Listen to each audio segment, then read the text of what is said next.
All right, welcome to the third and final video for Unit 2. Remember that along with this video, you have main idea number 3. You've got 5 questions here that you can answer as we go, or you can wait until you're done with the video and go back and answer them. Remember, you also have your notes that will help you guide through this video moving forward. Alrighty, let's get down to it. We're going to talk about some events that are going to be impactful on the 13 colonies. And first and foremost, we have the Salem witch trials, which the Salem witch trial, that's kind of funny, which? The Salem witch trials, they will be mentioned later on in the course, but they begin in 1692, and these are going to be in our New England colonies. And this is when people began persecuting suspected witches. So the way this would go is people would accuse someone of witchcraft, and you guys have heard the crazy stories about how these people were tried and killed. And we are going to see that there were 19 suspected witches that were executed. But the way this really worked when we look back is people were accusing those that maybe had land that they wanted, or maybe they didn't like them. Looking back on it, there were a variety of reasons that people could accuse their neighbors, and it won't be until more prominent, wealthy families start to be accused of witchcraft that you see an end to the Salem witch trials. Now, the relation that I want to make here is to the Crucible. The Crucible is going to be written during the Red Scare, which is not for hundreds of years. It's not going to be until the 1950s that we see the Crucible being written by John Miller. And in this, it's all about the Salem witch trials. It starts with a group of 4 or 5 girls, who accuse their servant, their housemaid, Tituba, of being a witch, and then they start to accuse different members in the community. They convince people by having these fits and saying that they're being taken over and that the witches are manipulating them. And the purpose here is it's being written during the Red Scare, where in the United States people were pointing to their neighbors, their friends, their ex-friends as being communists. And really that idea of communists being in your backyard spread like wildfire through the United States, much like the threat of witches spread through the New England colonies. Now I want to play a video for you and see if maybe this changes your mind at all if the Salem witch trials were true. In the winter of 1692, a group of 8 young girls in Salem, Massachusetts began exhibiting strange behavior: seizures, contortions, these trance-like states. Pressured to reveal who had cast spells on them, the girls ended up incriminating many of their neighbors. In a series of trials, hundreds of people were accused of being witches, and 19 were eventually hanged. And ever since, historians have wondered what caused this terrible calamity. Was this a prank that got out of hand? Was this a grudge against angry neighbors? Now, one of the most compelling theories is that this was a rare case of food poisoning. Rye was the staple grain of Salem, and under the right conditions, rye can be infected with a fungus called ergot. Eating ergot is known to lead to violent muscle spasms, delusions, and other symptoms much like the reported symptoms of the girls. What's more, ergot thrives in warm, damp conditions. Now, the summer of 1691 had been particularly wet, and interestingly, nearly all the girls lived near marshes on the west side of Salem. Now, historians have no way of definitively understanding the causes of the Salem witch hunts. However, the summer of 1692 was a dry one. That summer, the symptoms stopped just as abruptly as they started, and so did the executions. In the winter 1692, a group of So, that is just something to consider that maybe there is a different reason for the Salem witch trials, a logical reason. If you're a person who likes logic, you don't like not having the answers, maybe you want to go with the ergo explanation for the Salem witch trials. Or maybe it really was witches. We weren't there, we don't know. The Great Awakening is something that we do know. The Great Awakening is going to start coming about and impact the colonies. Uh, so the scientific revolution began in the 1730s. This scientific revolution started really having the people look to the sky and start to question what is up there, what is space, and we start to see, as we discover what is in space and what the origination of maybe mankind is, that we see people straying away from their religious beliefs, and this is huge. Questioning God and questioning the only textbook for hundreds and hundreds of years, which was the Bible, is a pretty big deal. And we're going to see people like Jonathan Edwards and George Whitfield begin speaking to large populations to increase attendance to local churches. So the scientific revolution pushed people away from religion. The First Great Awakening is trying to draw them back in. And the way that we're going to draw them back in is through these grand, big sermons given, and these two guys, many of the figures, the leading figures of the First Great Awakening, are going to be charismatic.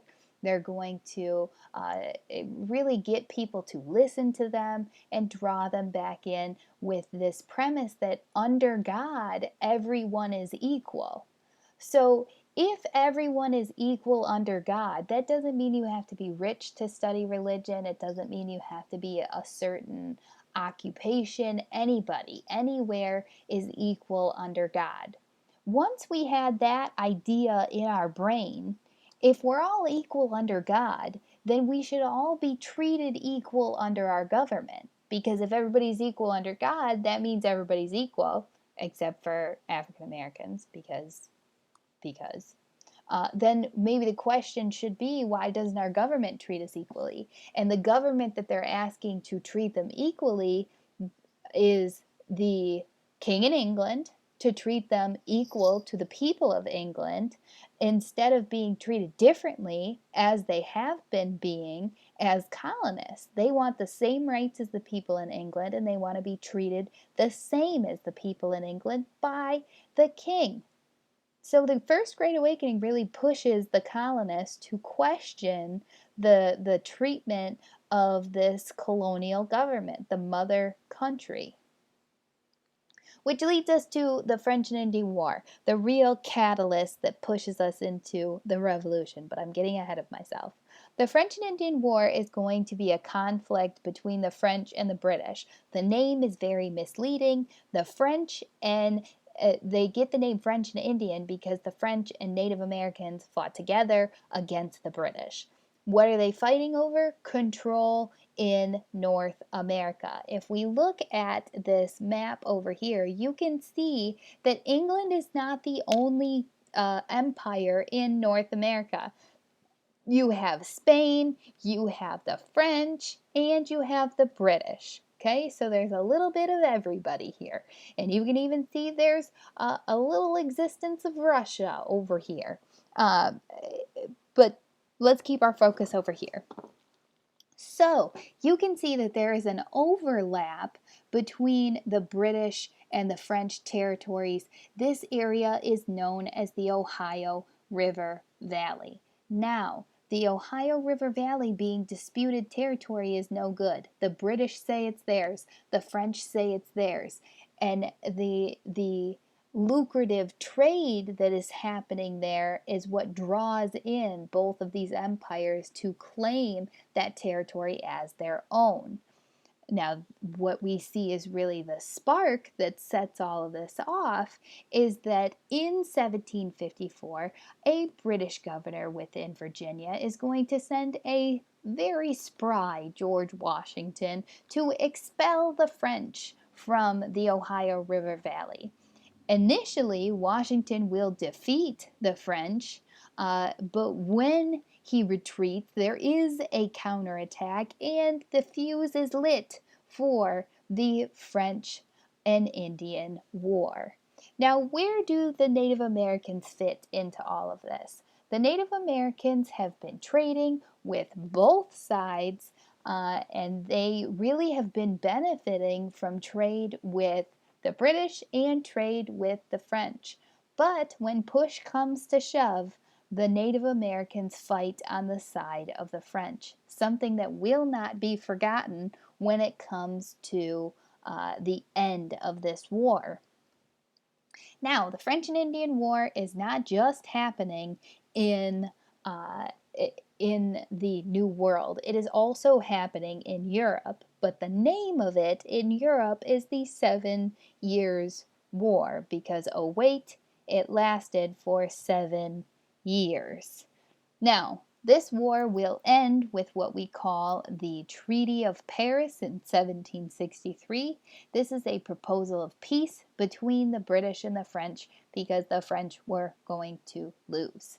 Now, when we look at this before and after picture of the French and Indian War, uh, uh, before you see Great Britain, the territories that they had, the disputed territories of the Ohio River Valley, and the French territory. The after the Treaty of Paris in 1763, there is no more French here.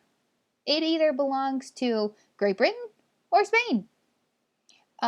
So the treaty ends the war with France. The Mississippi River becomes the new boundary for the British territory, and the British now gain control in North America from the French. This is huge. And this will impact uh, relations moving forward with the British and their colonists. Now, when we look at the treatment of the colonies before and after the war, the term that we need to focus on is salutary neglect.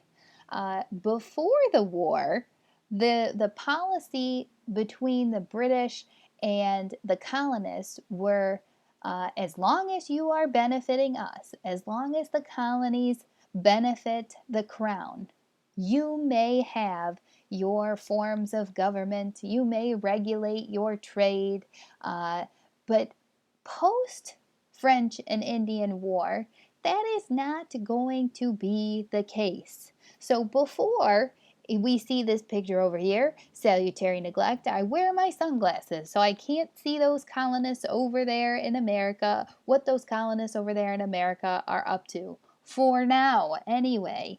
So the after the French and Indian War, the policy is taken away. And the reason being is the British view the French and Indian War as a war to protect the colonists. Uh, they forget the fact that they need the colonies and that the colonies benefit them. But they blame the war basically on the colonists and say it was fought to protect you. So the debt following the war is placed on the head of the colonists. So no more can they make trade decisions, can they govern themselves, can they be free to roam.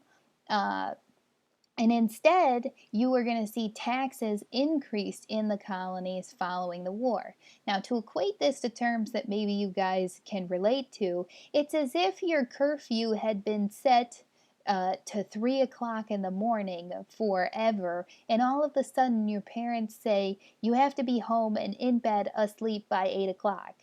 And you can't have the keys for the car ever. And you can only go places if we can go too. That's crazy talk. You can't go from one extreme to the other and not expect repercussions, which is exactly what happened when salutary neglect is ripped away from the colonies. Last piece. The Native Americans. We have not talked about them very much, but they were a participant in the French and Indian War. Post war, the British win, which means that the Native Americans did not pick the right side. So after the war, the British are going to cut off trade with the Native Americans. This is not going to be good and it will not be pretty. The Native Americans, in response, attack the forts that are in the Ohio River Valley. They start to make threats to the colonies. They are angry. And in order to appease or make happy the Native Americans, an agreement must be made. The Native Americans do not want the colonies growing any larger than what they already are. The British just acquired all this new territory, though. So the colonists see it as okay, we can start moving. Our populations are growing. We need more land. The British just won all of this land, so that's our land. Let's start moving out west. The Native Americans don't like that idea at all. So, in order to stop the Native Americans from continuously attacking the forts in uh, in North America, in the Ohio River Valley and beyond, the British make a deal. That deal sets what's called the Proclamation Line. The Proclamation Line is established to make peace with the Native Americans, and what it does is draw an imaginary line along the Appalachian Mountains that says to the colonists, you may not move past this line. We made a deal with the Native Americans and we told them you would stay put, you would stay contained. The line is the Appalachian Mountains. Do not cross it. Now, this line is imaginary. While it's marked by the Appalachian Mountains, there isn't anything else there to stop the colonists from moving. And of course, when you tell them just don't do that, don't do that, don't do that, they aren't going to listen. The colonists are growing in population. They want to move. So their reaction is to just push into the territories, which is not good for relations with the Native Americans, and it's really a reaction to the British trying to control them even further. First, they take away salutary neglect, then they put these taxes on them. Now they're saying you can't move past this imaginary line. The colonists are about to be fed up with the crown, and that is exactly where we will pick up the next time we come together. Make sure you finish up those main idea questions and let me know if you have any leftover questions.